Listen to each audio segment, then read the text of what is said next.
Bueno, desde hace más o menos 2 años y medio, primero sin los libros, después con los libros, cada vez que tenemos que comenzar estos encuentros que son absolutamente sanadores, donde todos nos vamos un poquitito mejor de cómo llegamos, siempre tenemos la necesidad, la obligación de arrancar por el muchas gracias antes que por el buenas noches.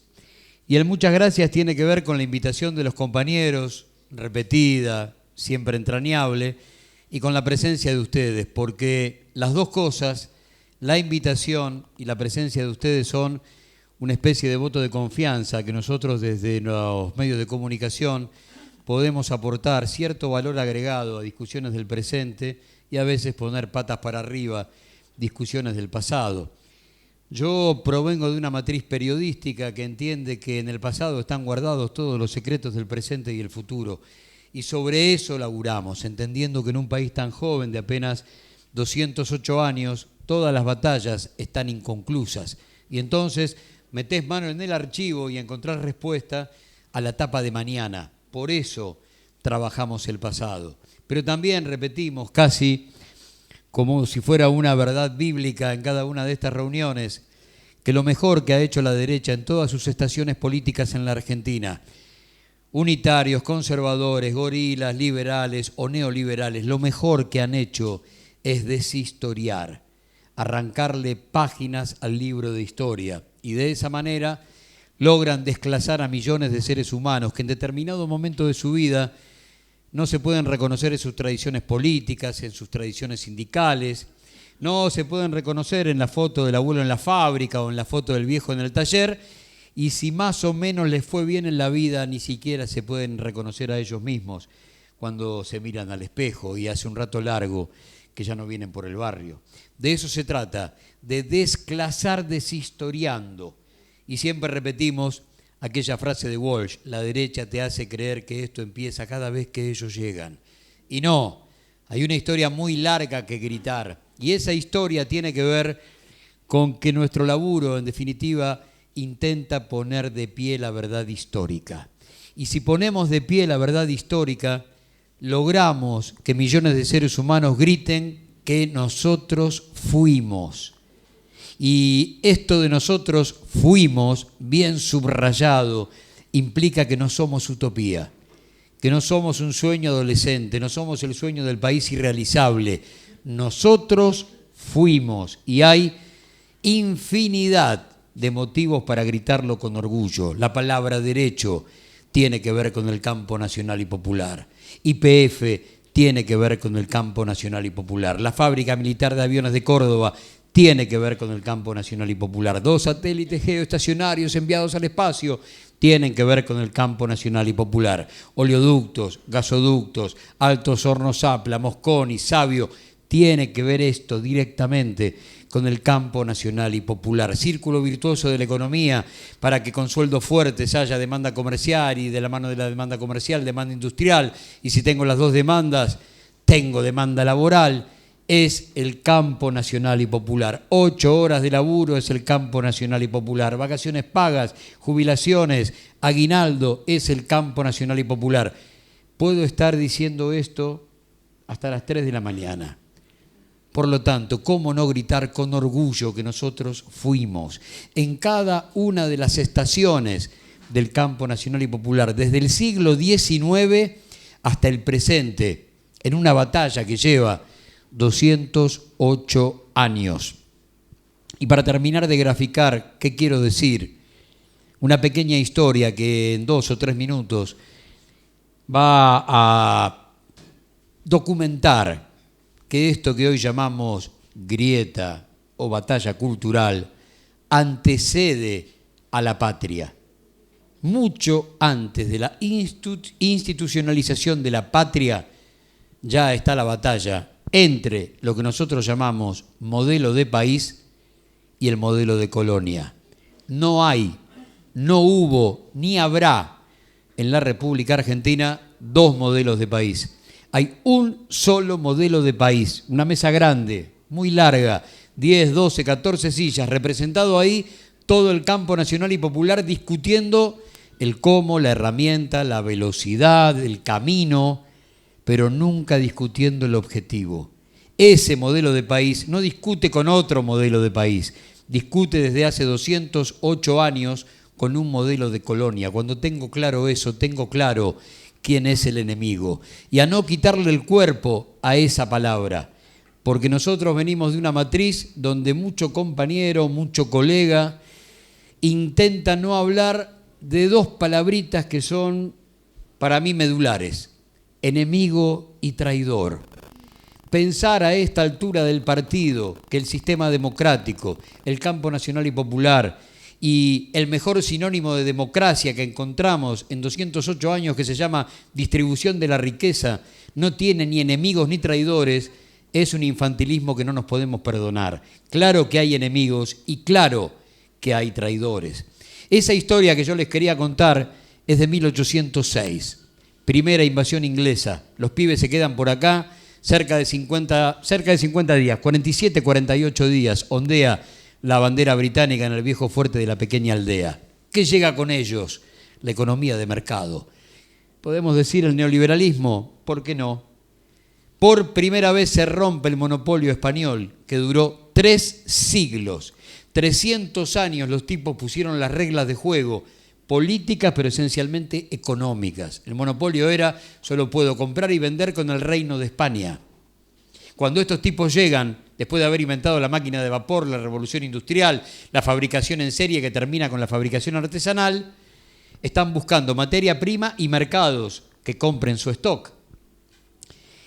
Aparecen, tienen que librar batallas muy serias en Quilmes y en Plaza Miserere contra un pueblo que no tiene ejército regular, que no tiene soldado profesional, y saben que va a haber que acelerar los tiempos políticos porque cuando estos tipos se organicen van a ser un problema. Pero cuando hacía 20 días que estaban acá, 20 días después de 300 años de monopolio español, 40 familias golpean la puerta del fuerte. Sale el general Bereford y le dicen: general, queremos jurar fidelidad por su majestad británica. El tipo no entiende, porque son todos españoles, comerciantes, contrabandistas o esclavistas, y algunos las tres cosas al mismo tiempo. Estos tipos representan el monopolio español con el que nosotros nos enfrentamos. Venimos a terminar con las reglas de juego de España y estos tipos quieren jurar fidelidad por su majestad británica. Si Bereford no sabía que el capital no tenía ni patria ni bandera, ese día hizo un curso recontra acelerado. Pero observa que hay un madrileño que no casualmente era las tres cosas: contrabandista, comerciante y esclavista. Y después de jurar fidelidad por su majestad británica dice: ¿y si yo le doy la aduana? Porque si yo le doy la aduana a un tipo del lugar, acelero los tiempos políticos. La aduana era toda la guita. Toda la guita de la pequeña aldea. Puedo cerrar el micrófono, decirles buenas noches, la charla ha terminado, solo con decir que ese señor se llamaba José Martínez de Hoz y era el primero de la dinastía. Y eso explica 208 años de política y economía de la República Argentina. El segundo de la dinastía negoció con Rivadavia en la enfiteusis el primer reparto de tierras. El tercero de la dinastía negocia con Roca, ya como presidente de la sociedad rural, el segundo reparto de tierras. Clean caja, sobre finales del siglo XIX, la familia de un comerciante, contrabandista y esclavista se acaba de quedar con 2,5 millones de hectáreas. Esa es una de las más terribles marcas de nacimiento económicas y políticas que tiene la Argentina. Y el que mejor lo explica es José Hernández. Hay 7 u 8 años de silencio entre el Martín Fierro y la vuelta. En ese lapso se consolida la campaña al desierto. Por lo tanto, en el segundo libro, el gaucho del primero ya no existe más. Ya no es dueño de la tierra, del infinito, de su destino, del horizonte. No más.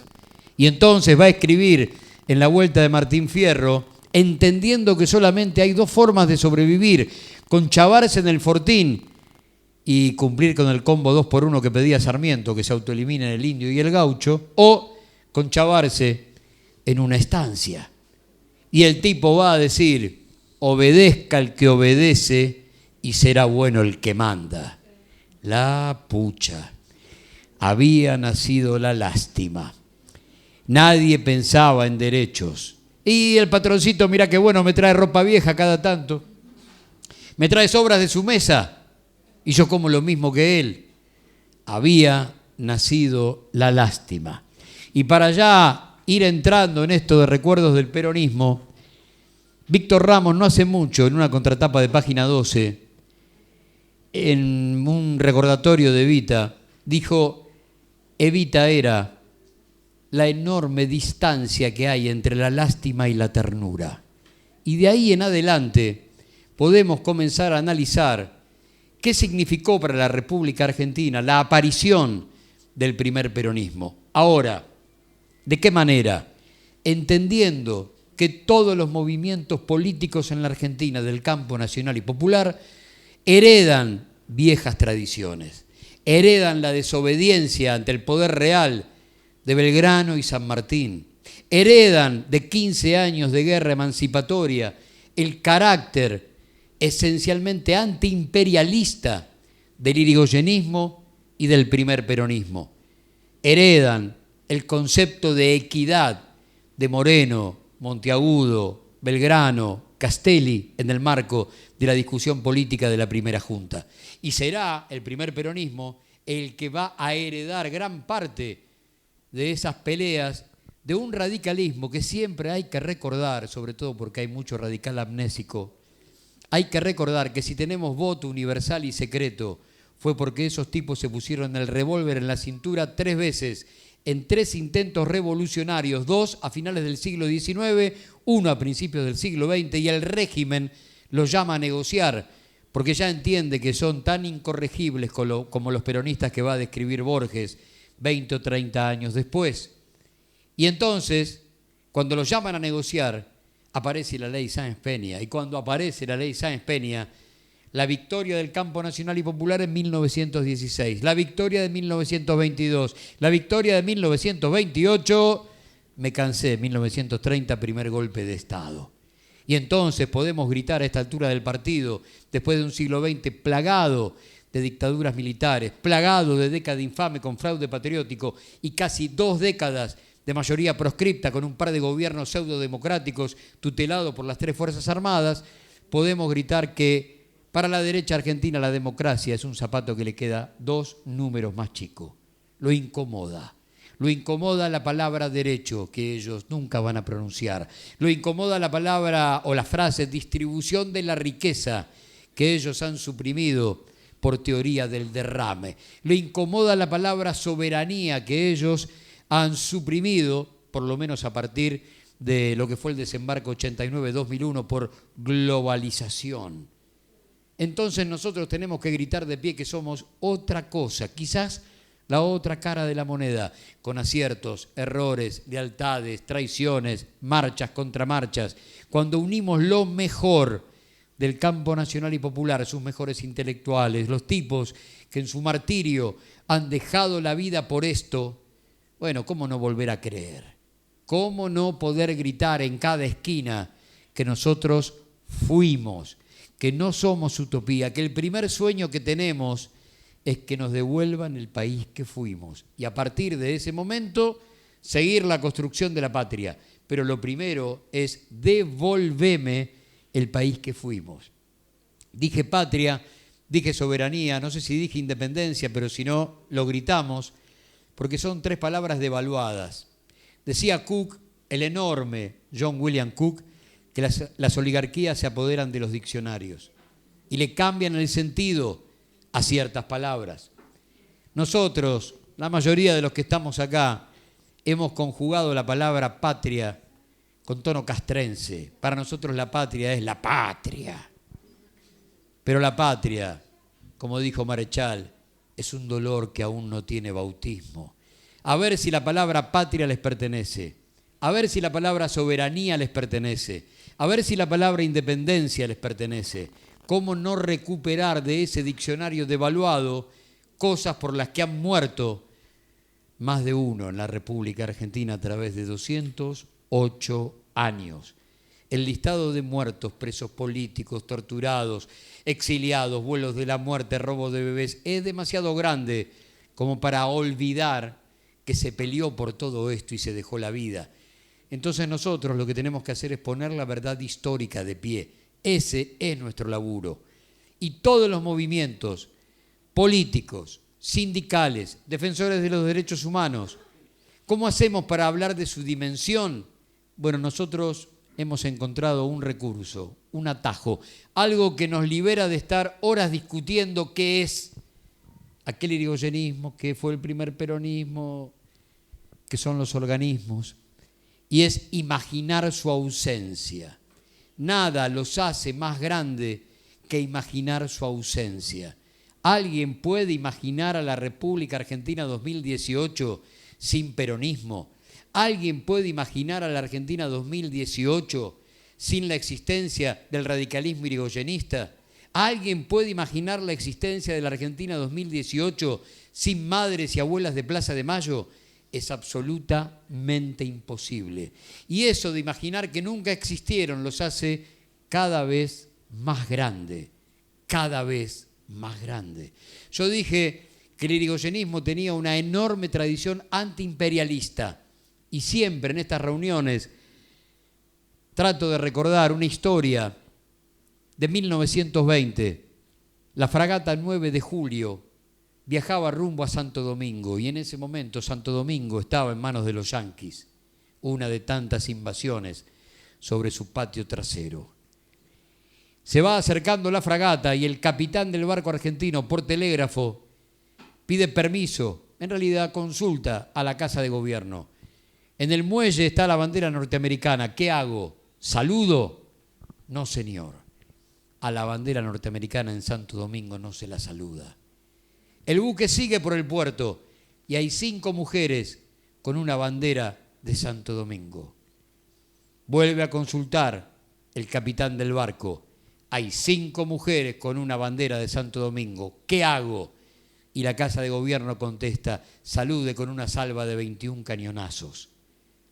Hay muchas historias de esta, sobre todo enarbolada por héroes anónimos, de los que jamás vamos a saber ni su nombre ni su apellido. Pero se peleó para que esto fuera parte, en principio, de la patria grande.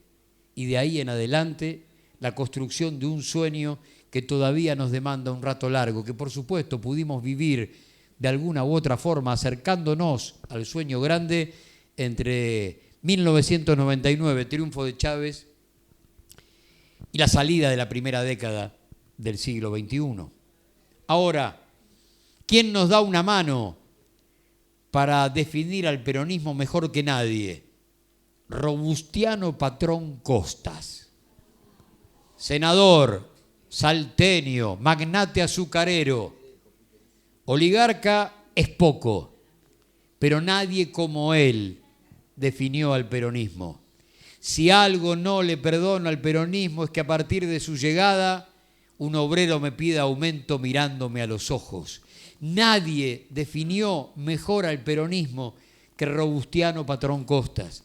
Y después aparece el almirante Rial, después del golpe de 1955, para profundizar esa definición. Y Rial va a decir, el golpe llegó, en realidad él dice, la libertadora llegó, para que el hijo del basurero muera basurero en la Argentina. Nadie definió mejor el ascenso social de los partidos nacionales y populares que el almirante Rial. Pero siempre hay algún amigo que nos da una manito, y a través del revisionismo histórico nadie definió mejor al antiperonismo que el Colorado Ramos. Cuando un día le preguntaron, maestro, ¿a dónde nació el antiperonismo? Y el tipo dijo, no me cabe ninguna duda, en las peluquerías de Barrio Norte. Podría ser un poquito más académico, un poquito más técnico, un poquito más político. Y él dijo, ¿más? ¿Cómo no? Cuando las dueñas de casa se dieron cuenta que sus domésticas se cortaban el pelo en la misma peluquería, ahí nació el antiperonismo. Entonces, ¿cómo no entender que cuando llegan los movimientos nacionales y populares se agudizan las contradicciones y a partir de ese momento esos movimientos te interpelan. ¿Vos quién sos? ¿En qué vereda te parás? Te interpelan, te preguntan, te toman de la solapa, te ponen contra la pared y tenés que tomar una decisión. ¿De qué lado estás? Hay algunas cosas que se parecen demasiado a lo largo y a lo ancho de la historia. El cabecita negra de finales de la década del 20, crítica, Natalio Botana lo llamaba la chusma radical. Para él era lo mismo y había que terminar con esos tipos. Cuando llega el golpe del 6 de septiembre de 1930, crítica dice que la guita está guardada en bóvedas en un departamentito de 2 ambientes de la calle Brasil, donde vivía Irigoyen. Y cuando el tipo estaba en Martín García, van, lo saquean y encima casi lo incendian. El odio no es nuevo, el odio es muy viejo. El odio es carta de Sarmiento a Mitre. No ahorre sangre de indio y de gaucho que solo sirven para abonar la tierra. Si eso no es odio, ¿qué es? Por lo tanto, a buscar en civilización y barbarie el nacimiento de esto que llamamos la grieta. Presentamos alguna vez Prontuario junto con Rudy, autor de La pesada gerencia, otro libro de Coligüe. Y en el momento en que la noche se hace coral y nosotros los escuchamos a ustedes, una señora del público dice, bueno, porque la grieta, y termina su mensaje. Rudy la espera y le dice, señora, discúlpeme, pero yo le voy a dar una vuelta de tuerca a esto que usted está diciendo. Sepa que la grieta no existe en la Argentina. La grieta no existió nunca y es más, la grieta no va a existir jamás. Se produjo un silencio más o menos parecido a este. Y Rudy agregó, ¿sabe por qué no hay grieta? ¿Sabe por qué nunca hubo grieta? ¿Sabe por qué nunca va a haber grieta? Porque para que haya grieta eso alguna vez tuvo que haber estado unido. Y como no estuvo unido nunca, no hay grieta.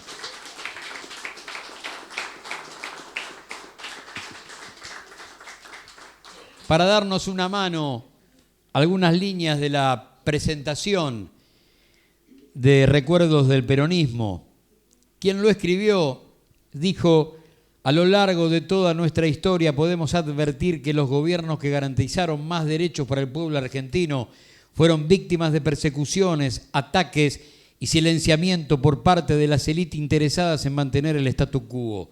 Sus mecanismos fueron diversos, pero siempre pivotearon sobre la construcción de relatos que demonizaron y demonizan a los gobiernos populares. Esta tarea, que no es más que la de hacer conocer los hechos tal cual fueron en su contexto histórico, es fundamental para luchar contra la desinformación y la tergiversación. La subordinación cultural siempre se ha instrumentado sobre la ignorancia y la falsificación de la historia. Firmado Cristina Fernández de Kirchner.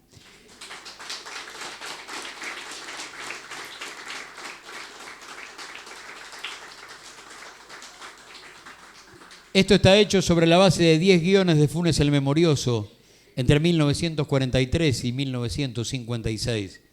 Y uno de los más entrañables se llama Evita por Evita, cuando en 2 capítulos, o sea, durante 2 horas de radio, ella escribe su propia historia. Fuimos a buscar su palabra a lo largo y a lo ancho de ese enorme archivo que lo estamos custodiando como podemos en Radio Nacional, que no queremos perder, porque no hay otra memoria en la Argentina como el archivo de Radio Nacional. Y entre muchas otras cosas, Evita redefinió una palabra que siempre llegó con un lastre negativo: fanático. Y a partir de ahí, fanático quiere decir otra cosa. En realidad, Evita recupera la verdadera etimología de la palabra fanático, que en realidad no llega con ningún lastre negativo. El fanatismo es la única fuerza que Dios le dejó al corazón para ganar sus batallas. Es la gran fuerza de los pueblos, la única que no poseen sus enemigos, porque ellos han suprimido del mundo todo lo que suene a corazón.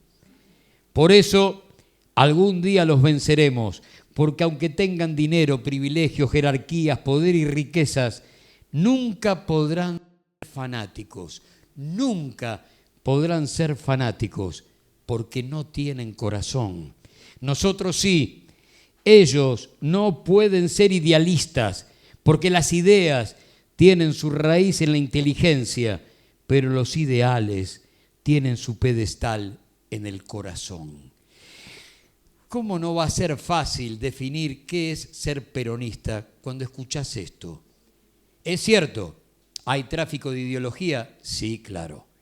Y el peor problema no está en la concepción ideológica, ni del primer radicalismo de la mano de Alem y de Irigoyen, ni del primer peronismo. El problema está en el tráfico de ideología. El problema, como dice la tapa de Prontuario, son los traidores. No hay neoliberalismo sin traición. Pongan ustedes lo que quieran adelante. No hay dictadura sin traición, no hay golpe al campo nacional y popular sin traición interna. Por lo tanto, los traidores, esos que Evita decía, yo los vi venderse por 20 monedas, son los grandes culpables de esta historia. El tráfico de ideología es algo que hemos escuchado mucho en la década del 90. Cuando llega un proceso que nosotros en el capítulo Peronismo y Deuda Externa entendemos como la desperonización. El menemismo es desperonización, tal como fueron los milicos con la desperonización del sistema sanitario que creó Carrillo en 9 años de una revolución inédita en la historia argentina. Y para eso pusieron a Marta Ezcurra, que era la presidenta de la Acción Católica Argentina. Y Marta Ezcurra, de la mano de la Inquisición, con el fuego, terminó con las sábanas, las frazadas, las almohadas que decían Fundación Eva Perón. Y llegó a tirar, en una historia que tiene apenas 60 años entre nosotros, toda la sangre de los bancos de sangre de los hospitales públicos, porque decía que ahí había sangre peronista. Eso, junto a Cristo vence y viva el cáncer, tienen 60 años y monedas. Discusión recién parida en este último gran capítulo del odio, que no cabe ninguna duda, va a tener una enorme vuelta de tuerca, un terrible posgrado en lo que fueron las muertes del bombardeo de 1955 y en los fusilamientos de 1956. Porque en esas dos enormes tragedias que vive la Argentina, si hay un tipo al que persiguen, es al hombre y a la mujer del pueblo. La enorme mayoría, más del 90% de sus muertos en 1955 y en 1956 son civiles, son trabajadores, son hombres y mujeres del pueblo.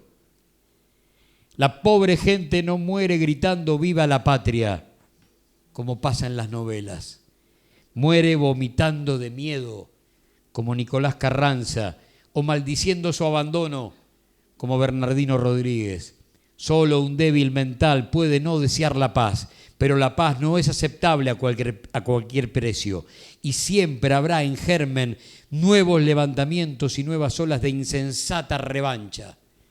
Rodolfo Walsh en Operación Masacre, hablando de esta locura de los fusilamientos de 1956. El objetivo fue el pueblo. En 1955, cuando descargaron 600 kilos de explosivos sobre una ciudad que se pareció tanto a Guernica durante 8 horas. Y en los fusilamientos de 1956, en José Lon Suárez, en La Plata y en Lanús. Por lo tanto, ¿cómo no vamos a gritar que fuimos? ¿Cómo no vamos a gritar que nosotros pasamos por acá? Si esa matriz económica de industria nacional, industria liviana, sueño de industria pesada, oleoducto, gasoducto, represas hidroeléctricas y sueño de energía nuclear, se lo terminó con 600 kilos de explosivos. Ante eso, siempre hay que recordar que por supuesto tenemos que hacer autocrítica siempre, solo porque somos seres racionales. Ya con eso alcanza y sobra. Pero podemos haber cometido un error, 1 millón de errores, 1.000 millones de errores. Quédense tranquilos que ellos siempre vuelven por nuestros aciertos. Nunca vuelven por nuestros errores, vuelven por el enorme listado de derechos que le arrancamos al poder real una y otra vez. La torta del Producto Bruto Interno nunca es ni más grande ni más chica. La única diferencia es que tiene más porciones cuando gobernamos nosotros. Y eso genera odio de clase. Entonces, ¿cómo no gritar que nosotros fuimos? Dato que voy a repetir más de una vez esta noche, porque todavía tenemos más de un compañero viviendo la tristeza de un par de derrotas electorales, como si nunca hubiéramos ganado un partido. A ese hay que decirle que en la historia argentina dimos más de una vuelta olímpica. Hay que recordárselo, que cada palabra que tenga que ver con derecho es nuestra. Los fríos, los indiferentes, no deben servir al pueblo. No pueden servirlo aunque quieran. Para servir al pueblo hay que estar dispuesto a todo, incluso a morir. Los fríos nunca mueren por una causa, mueren de casualidad. Los fanáticos, sí. Me gustan los héroes y los santos, me gustan los mártires, cualquiera sea la causa y la razón de su fanatismo. El fanatismo que convierta la vida en un morir permanente y heroico es el único camino que tiene la vida para vencer a la muerte. Evita. ¿Cómo no recordar que fuimos? ¿Cómo no recordar que alguien gritó allí donde hay una necesidad, hay un derecho? ¿Cómo no recordar que alguien en 1948 dijo, ya llegará el momento en que ser peronista será un derecho, por ahora es una obligación? ¿Cómo no recordar a alguien que dijo alguna vez, el peronismo será revolucionario o no será? Todo eso es parte de una liturgia que a mí, desde un costado frentista, hablando siempre de campo nacional y popular, me gusta reemplazar peronismo por la palabra que ustedes quieran, porque ahí nos encontramos todos. Absolutamente todos los compañeros del campo nacional y popular pueden reemplazar peronismo por lo que quieran para decir que seremos revolucionarios o no seremos absolutamente nada. Tenemos la necesidad de gritar, como gritó ella, que allí donde hay una necesidad hay un derecho, porque el motor que a ustedes los hizo políticos, y no digo que ustedes participen de un partido, no digo que tengan identidad partidaria, pero fueron políticos desde el momento en que descubrieron que los movilizaba el dolor del otro. El grado de sensibilidad que produce en nosotros el dolor del otro nos convierte en seres políticos. Y si podemos reparar todo o una parte, estamos haciendo una enorme revolución personal. Estamos enfrentando al poder real.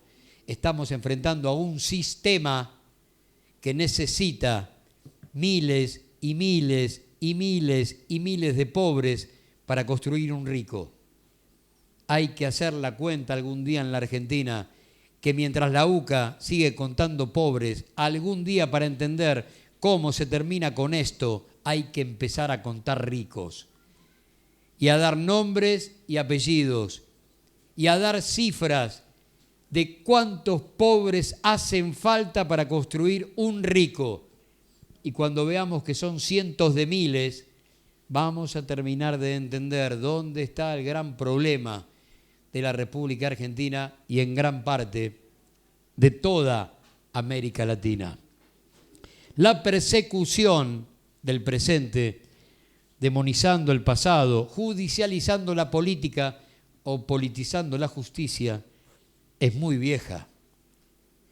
No tengo la certeza de que algún día alcance a defenderme solo, pero en todo caso, si yo desaparezco, queda mi obra y queda la verdad sobre mi gigantesco esfuerzo donde dejé mi vida.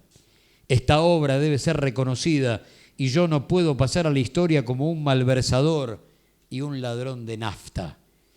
Mis ex colaboradores conocen la verdad y la severidad con que manejé las cosas dentro de un tremendo mundo de angustias e infamias. Ellos pueden ayudarte. Mi capacidad de trabajo está muy reducida. Vivo como un médico rural en una aldea. Ahora de nuevo me quedé sin puesto, porque la compañía donde actuaba levantó campamento. A mí, poco a poco se me han cerrado las puertas y no pasa un día que no reciba un golpe.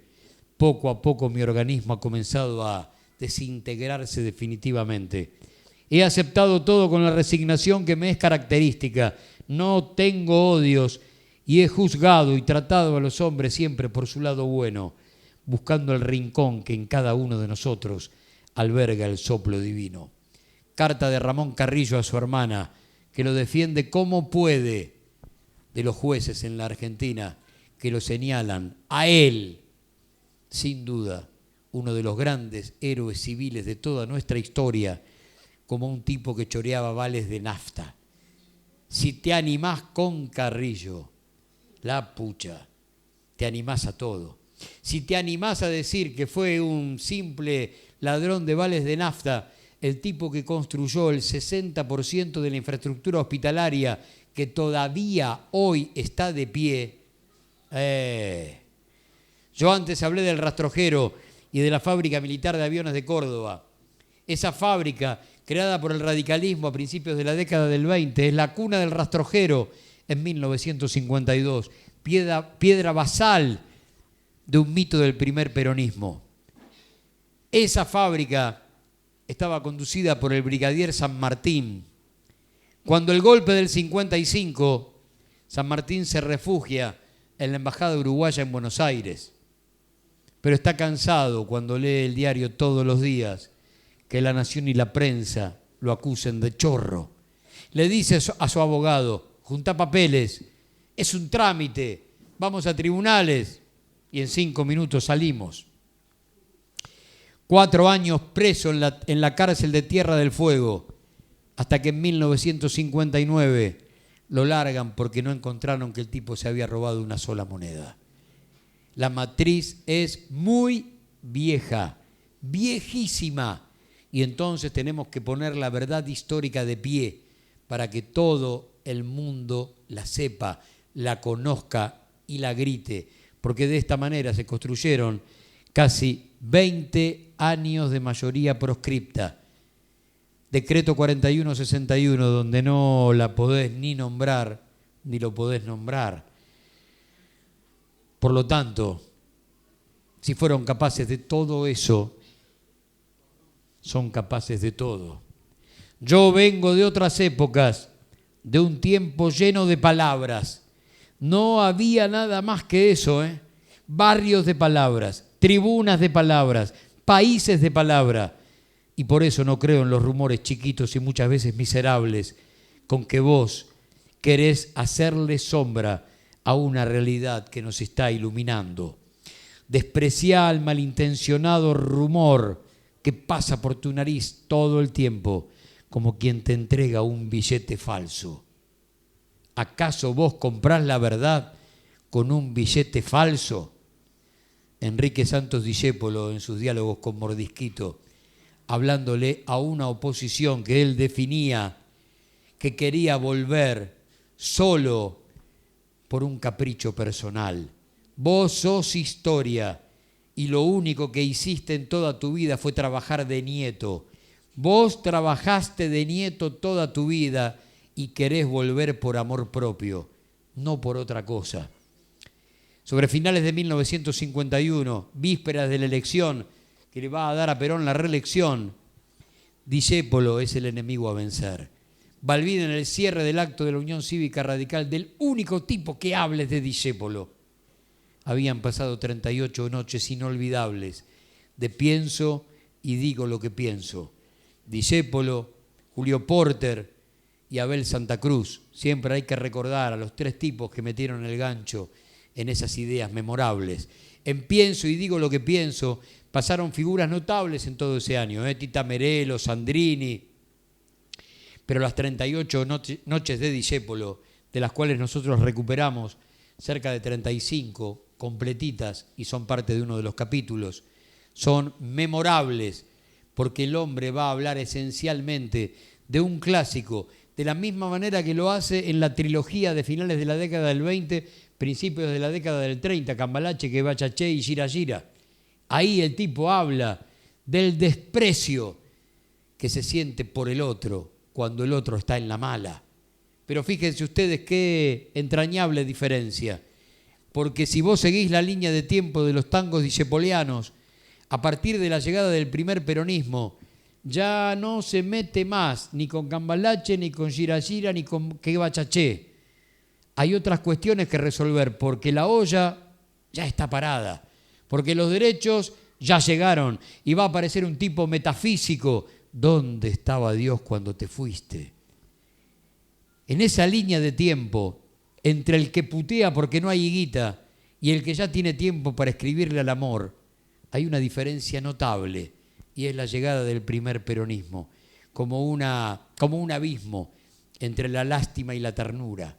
Por eso Discépolo se juega la vida, por eso muere el 23 de diciembre de 1951, casi un mes después de las elecciones. Por eso el vacío que le hacía a su propia gente del tango y el teatro cuando él entraba a un restaurante de la calle Corrientes y se iba todo el mundo y lo dejaban solo.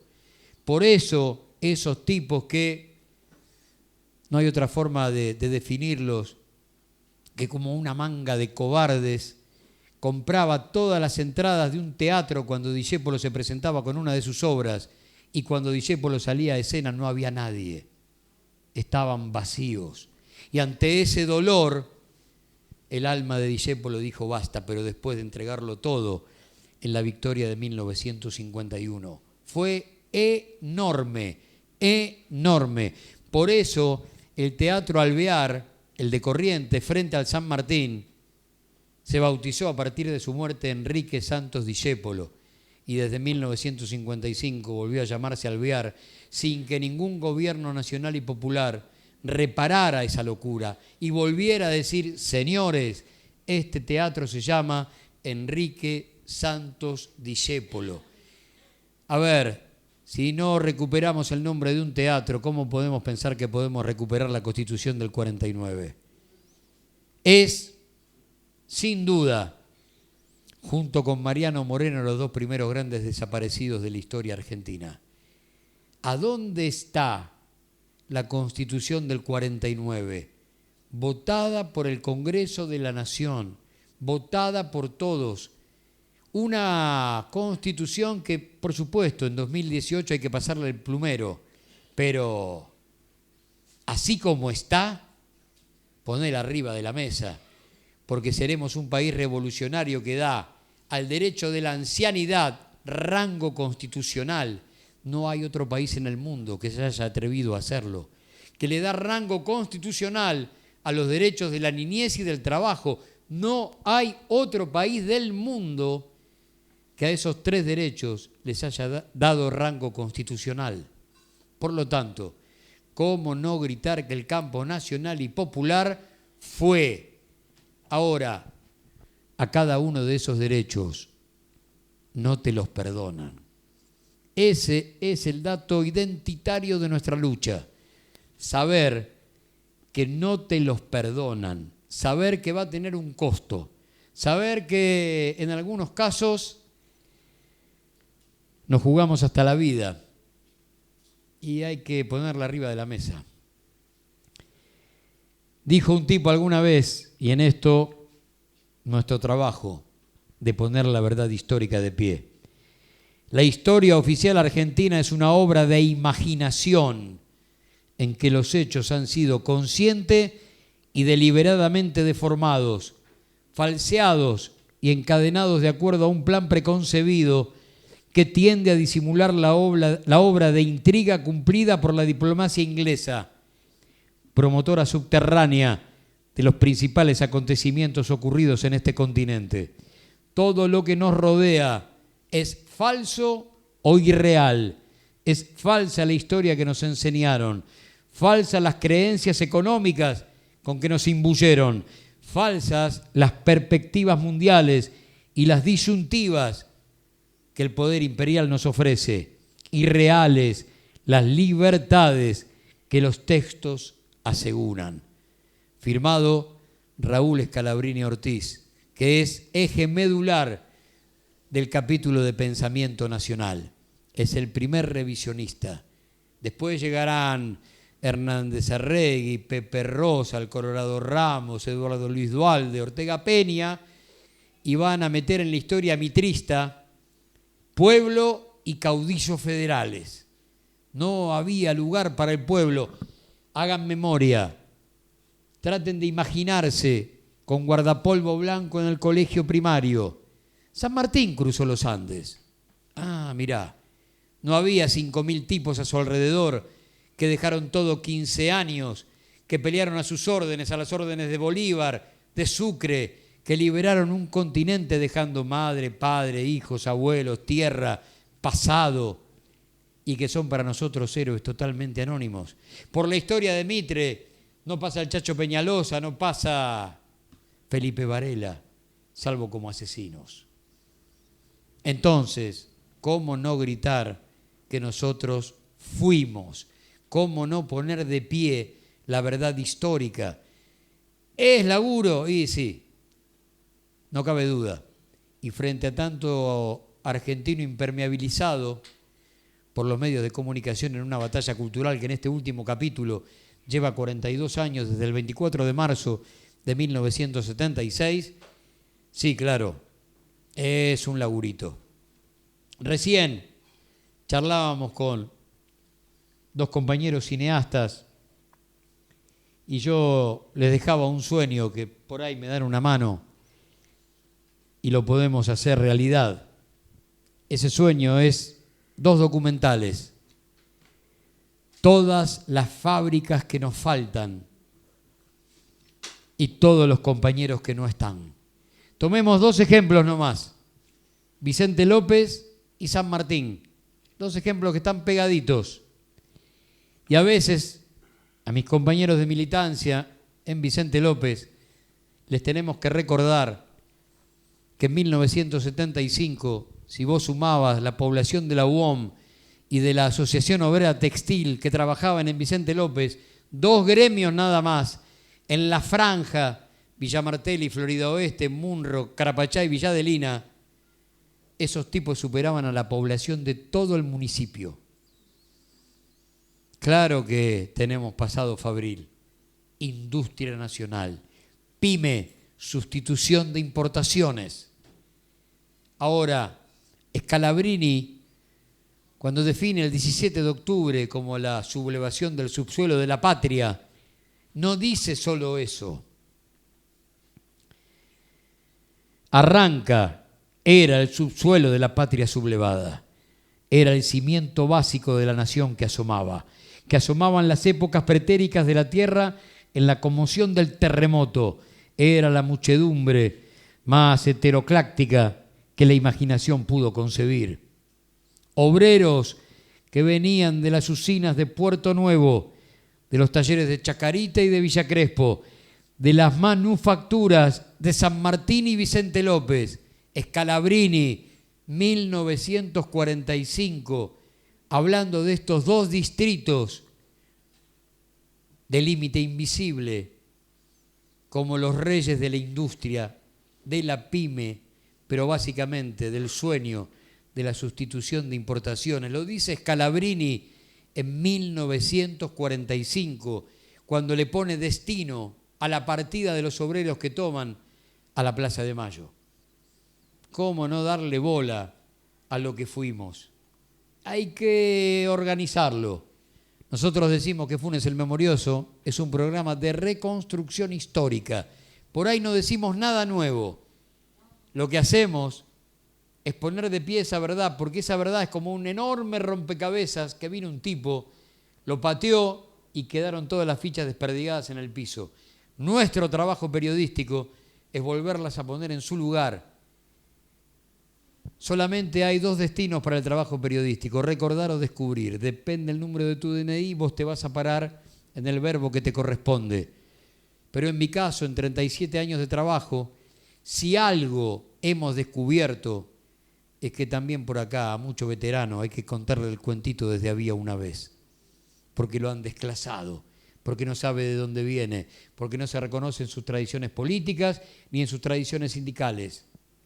Llevando todo esto al presente, uno puede decir que el neoliberalismo es incompatible con la democracia. ¿Y por qué es incompatible con la democracia? Porque toda teoría económica tendiente a ensanchar los privilegios de la minoría en detrimento de los derechos colectivos, choca de frente con la palabra república. No tiene forma de mixturarse con la palabra democracia. Si yo vengo a ensanchar los derechos de la minoría en detrimento de los derechos colectivos, señores, esto de democracia no tiene nada. Entonces hay que gritar como definición política, pero técnica, ni siquiera ideológica, que esto es incompatible con el sistema, que se dediquen a otra cosa. Es la enorme diferencia en saber de mesa de dinero y saber de economía. Mesa de dinero es cómo multiplico los panes, ahí va, en la joda de la timba. Pero economía es cómo le doy de comer a 44 millones de argentinos. Economía es cómo le doy salud a 44 millones de argentinos. Economía es cómo le doy proyecto de vida a 44 millones de argentinos. No tiene nada que ver con LEVAC, LELIC, dólar, fuga. No tiene nada que ver con eso. Por eso de economía estos tipos no saben nada, absolutamente nada. De mesa de dinero sí. De timba financiera también. Claro que sí, no les quepa ninguna duda. De llevarse comisiones por ser agentes de la deuda externa, como los pibes que negociaron el empréstito de la Baring en 1824, también. Porque esta joda nació hace un rato bastante largo.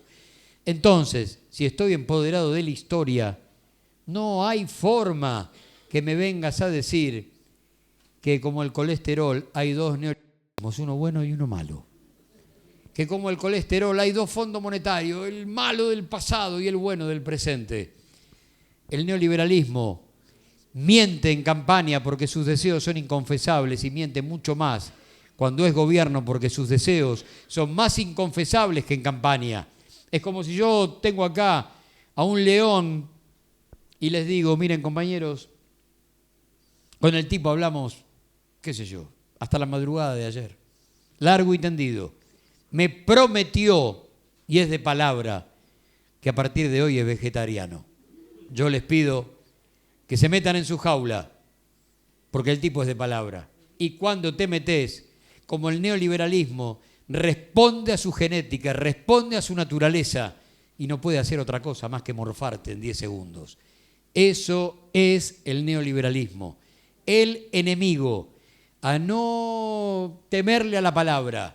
Ahí está el enemigo 76-83, el enemigo 89-2001 y este, porque hace 17 años, casi exactamente hace 17 años, el segundo desembarco terminó con 24% de desocupación, 53% de argentinos debajo de la línea de pobreza, 180.000 millones de dólares de deuda externa y el aparato productivo destrozado por segunda vez en menos de 20 años.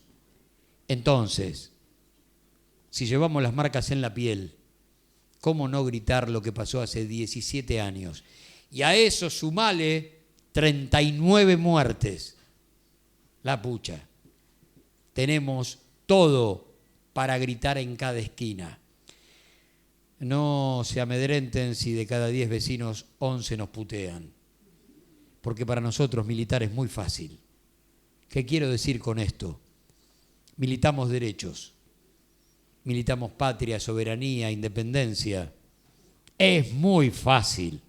¿Se imaginan una mesita de ellos acá en la esquina y un tipo gritando, venga y firme por deuda externa 100 años, venga y firme por paritarias a la baja, venga y firme por la muerte de la industria nacional con la apertura indiscriminada de importaciones?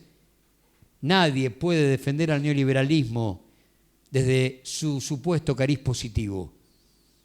Se lo defiende demonizando al pasado reciente con un compañero preso sin condena por semana. No hay otra forma. No lo pudieron hacer nunca. Y en este caso aceleraron los tiempos como nunca antes, porque hagan memoria. Todos vinieron con golosinas y mientras la clase media jugaba en el recreo, los tipos se llevaron 30.000 seres humanos y un país. Se llamaba plata dulce. Después se llevaron todo lo que significaba patrimonio nacional en las empresas del Estado con algo que se llamaba convertibilidad. Las golosinas de la clase media en este desembarco no existen. Por eso, mucho más temprano que tarde, prepárense para refundar esto. Yo no quiero decir que esto que nos aqueja termina mañana. No. Sí digo que los procesos políticos son imprevisibles y un buen día esto termina. ¿Cómo puedo comprobar a través de la historia que los procesos políticos son imprevisibles? Supongamos, compañeros, que hoy es 16 de octubre de 1945 a esta hora. Yo tengo el monopolio de la palabra y el micrófono. Y les digo, compañeros, me parece que mañana miles de los nuestros van a ocupar el centro de la escena política. Y a partir de ese momento, un aluvión de derechos laborales nunca visto. Vamos a pagar la deuda externa, a declarar la independencia económica, a generar que nuestros viejos acreedores van a ser nuestros deudores. Vamos a crear industria liviana, industria pesada, automóviles nuestros, buques de ultramar propios. Vamos a armar oleoductos, gasoductos, represas hidroeléctricas y sueño de energía nuclear. Y el 16 de octubre a esta hora, ¿vos creés que yo estoy absolutamente loco? Puedo decirles también que hoy es 7 de julio de 1989 y faltan pocas horas para que asuma Carlitos. Y les digo, compañeros, a partir de mañana, guarda, porque se quedan sin luz, sin gas, sin petróleo, sin aviones, sin trenes. A partir de mañana y durante 10 años, $1, $1. Hagan memoria, un día antes de la asunción de Carlitos, yo les digo $1, $1, una década. Y ustedes creen que yo estoy absolutamente loco. Pero también puedo decirles que hoy es 24 de mayo de 2003. Y les digo, compañeros, me parece que mañana va a venir un tipo que va a terminar con las leyes de perdón. 400 milicos van a ir en cana y Videla va a morir en el baño de su celda. Y ustedes...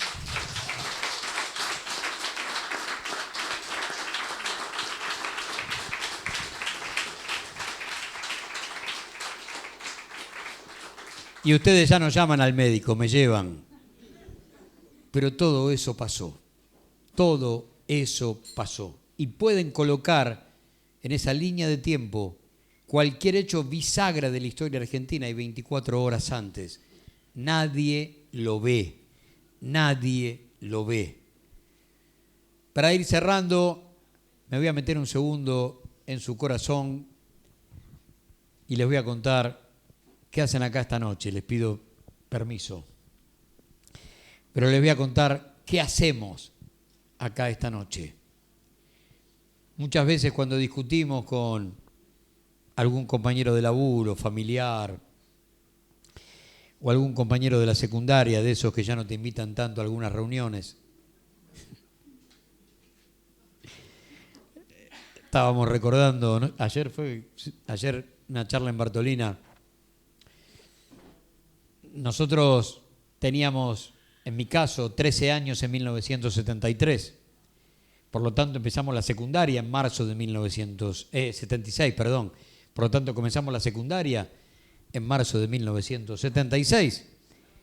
Por lo tanto, tuvimos que recorrer hasta 1980, 1981 la colimba, hasta 1982 la espera para militar políticamente y ya teníamos 20 años.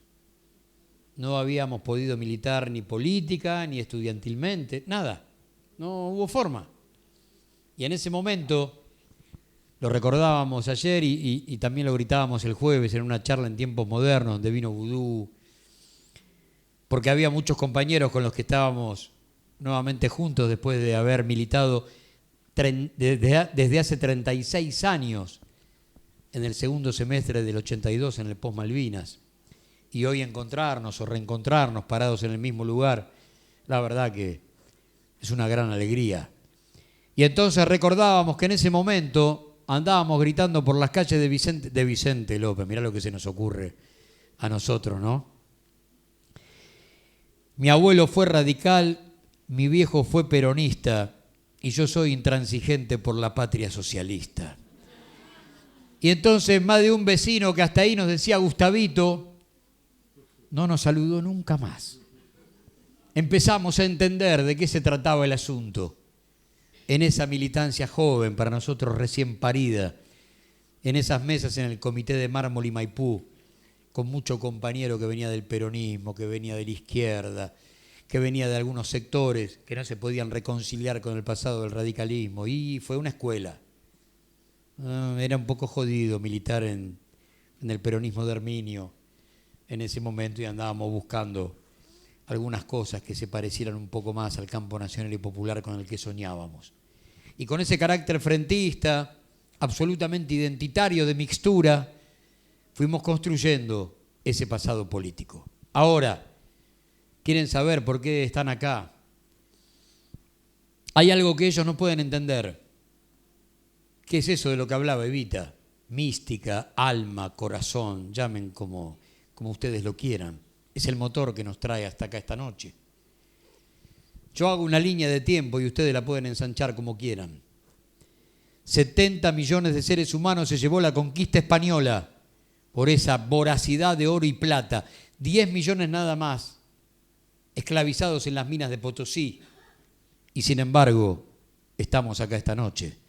Después, decenas de miles de los nuestros, de los mejores de los nuestros, muertos en 15 años de guerra por la independencia, en nuestra guerra civil y en la conquista del desierto. Y sin embargo, estamos acá esta noche. 800 de los nuestros masacrados en 1919 en los talleres de Bacena por pedir 8 horas de trabajo. Y sin embargo, estamos acá esta noche. 600 masacrados en la Forestal en 1921. Y sin embargo, estamos acá esta noche. 1.400 fusilados en la Patagonia por pedir un botiquín en inglés y castellano, velas y mantas. Y sin embargo, estamos acá esta noche. Bombardeo a la plaza, casi 400 muertos, 3.000 heridos. Y estamos acá esta noche. Fusilamientos del 56. Y estamos acá esta noche. Plan Conintes. Y estamos acá esta noche. Fusilamientos de Trelew.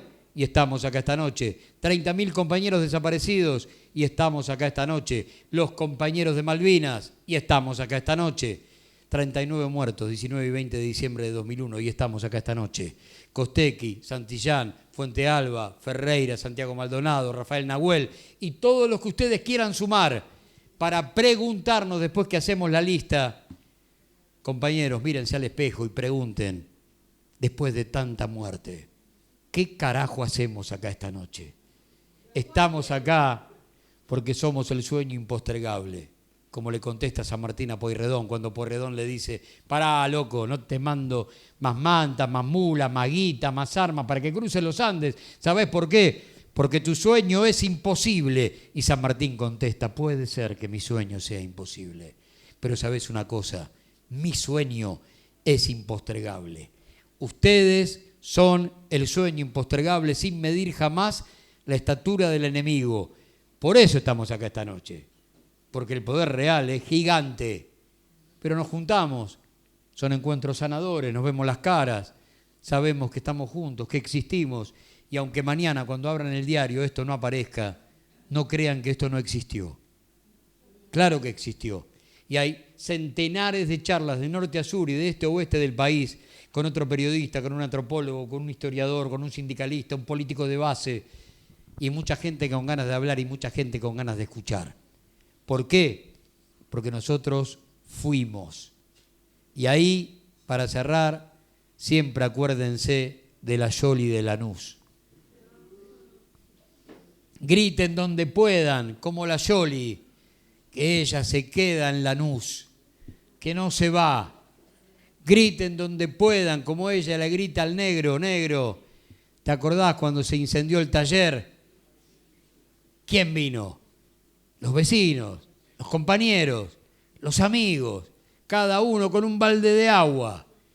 ¿Y cómo tenemos cloaca? ¿Cómo tenemos pavimento? ¿Cómo tenemos alumbrado público? Por tus abuelos y los míos, que en el fomentismo dijeron, si el Estado no nos da nada en tiempo donde el Estado los había abandonado, lo vamos a hacer nosotros. Entonces, nosotros fuimos.